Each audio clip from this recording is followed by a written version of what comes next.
Hello everyone. आज के video में हम रिसर्च प्रपोजल के रिगार्डिंग डिस्कस करेंगे। पीएचडी में एडमिशन लेने के टाइम पे आपको रिसर्च प्रपोजल बनाना पड़ेगा और किस तरीके से बनाओगे उसके रिगार्डिंग हम डिस्कस करेंगे। What is a research proposal? A structured plan to investigate a specific problem or topic. कोई भी स्पेसिफिक प्रॉब्लम है और टॉपिक है, उसके ऊपर आप रिसर्च करना चाहते हो और इन्वेस्टिगेट करना चाहते हो, उसके लिए जो भी स्ट्रक्चर प्लान बनाते हो उसे बोलते हैं research proposal.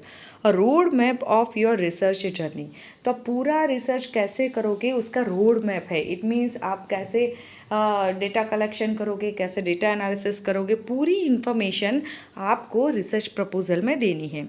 Used for PhD, MPhil, dissertation and funded project.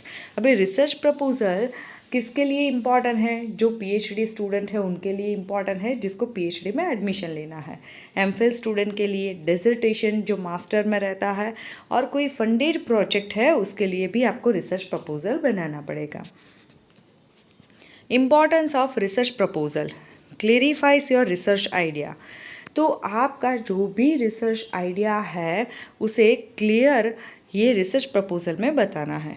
Helps receive guidance, approval और फंडिंग। तो रिसर्च प्रपोजल की हेल्प से आपको अप्रूवल भी मिलेगी और फंडिंग भी मिलेगी। जो फंडेड प्रोजेक्ट है तो आप कैसे रिसर्च करने वाले हो वो रिसर्च प्रपोजल में दिखाओगे, तो उसके बेस पे आपको फंडिंग मिलेंगी। लेकिन हमारा यहाँ पे मेन फोकस है पीएचडी एडमिशन के लिए। तो आपको एडमिशन मिलेगा या नहीं मिलेगा, आपका रिसर्च प्रपोजल कैसा है, वो ये डिसाइड करेगा आपने रिसर्च प्रपोजल में क्या क्या ऐड किया है। So your understanding of the research area. तो रिसर्च प्रपोजल बताता है कि आप जिसके ऊपर रिसर्च कर रहे हो वो टॉपिक के रिगार्डिंग आपकी अंडरस्टैंडिंग क्या है। Avoids repetition of previous work. अभी जो भी प्रीवियस वर्क किया है उसका रिपीटेशन आपको नहीं करना है, उसमें थोड़ा सा मॉडिफिकेशन करके या फिर जो भी लास्ट में रिसर्च हुआ है उसमें क्या आप न्यू कर सकते हो उसके ऊपर आपको रिसर्च प्रपोजल बनाना है, रिपीट नहीं करना है। Structure of a research proposal.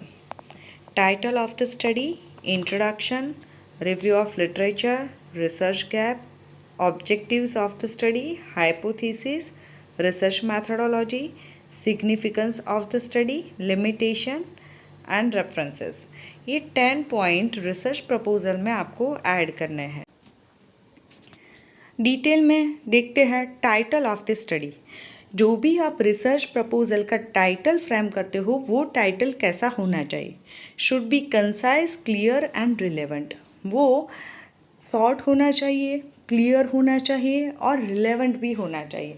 आप जिस फील्ड में स्टडी करना चाहते हो, जो भी आप रिसर्च करना चाहते हो उसके साथ वो रिलेवेंट होना चाहिए, और जो कोई भी पर्सन आपका टाइटल रीड करता है उसको क्लियरली अंडरस्टैंड हो, ऐसा होना चाहिए। यहाँ पे मैंने एक एग्जांपल लिया है, a study on digital payment behavior among small retailer in Saurashtra reason.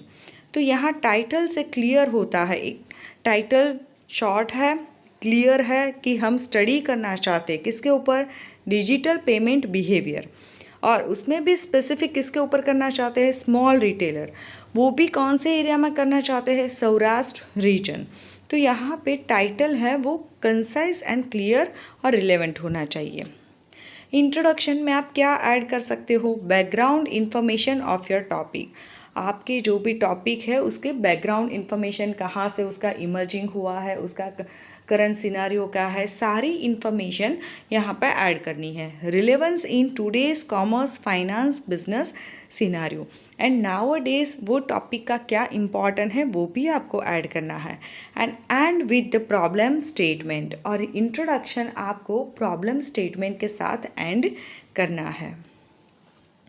Review of literature. अभी आप रिसर्च करना चाहते हो तो उसके लिए मोस्ट इम्पॉर्टेंट है रिव्यू ऑफ लिटरेचर।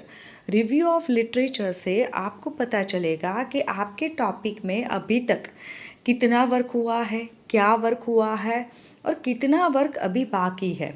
तो इसीलिए आपको लिटरेचर रिव्यू करना है। जितना आप लिटरेचर रिव्यू ज़्यादा करोगे उतनी ही आपके टॉपिक के रिगार्डिंग क्लियरिटी आएगी। बिकॉज लिटरेचर रिव्यू से आपको पता चलेगा कि आपको रिसर्च मैथडोलॉजी कैसे फ्रेम करनी है, डेटा एनालिसिस टूल कैसे यूज़ करने हैं, डेटा कलेक्शन मेथड कैसे रहेगी। सारी इन्फॉर्मेशन जो पास्ट में कोई रिसर्चर ने की है वो आपको मिलेगी रिव्यू ऑफ लिटरेचर से। तो समराइज प्रीवियस स्टडी, तो इसीलिए उसे बोलते हैं समराइज ऑफ प्रीवियस स्टडी। जो भी प्रीवियस ऑथर है जिसने भी स्टडी की है उसको समरी वे में आपको रिव्यू ऑफ लिटरेचर में लिखना है। So what is already known, क्या अभी तक रिसर्च हो गए हैं वो बताना है। हाईलाइट थ्योरी मॉडल्स यूज्ड, और जो ऑथर ने थ्योरी फाइंड की है या फिर कोई मॉडल यूज़ किया है वो भी हाईलाइट करना है। And present gap in knowledge, और जो भी नॉलेज का गैप है वो आपको यहाँ पे ऐड करना है। Research gap, what has not been study.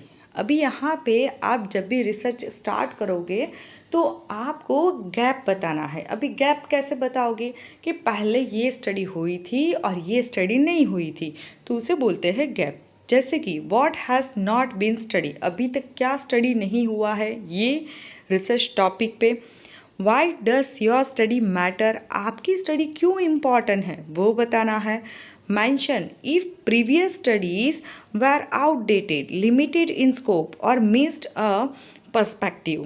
और जैसे कि प्रीवियस स्टडी है वो आउटडेटेड है तो वो आप बता सकते हो, स्कोप लिमिटेड था तो वो भी आप गैप में बता सकते हो, या फिर जो पर्सपेक्टिव था वो कुछ अलग था वो भी आप बता सकते हो।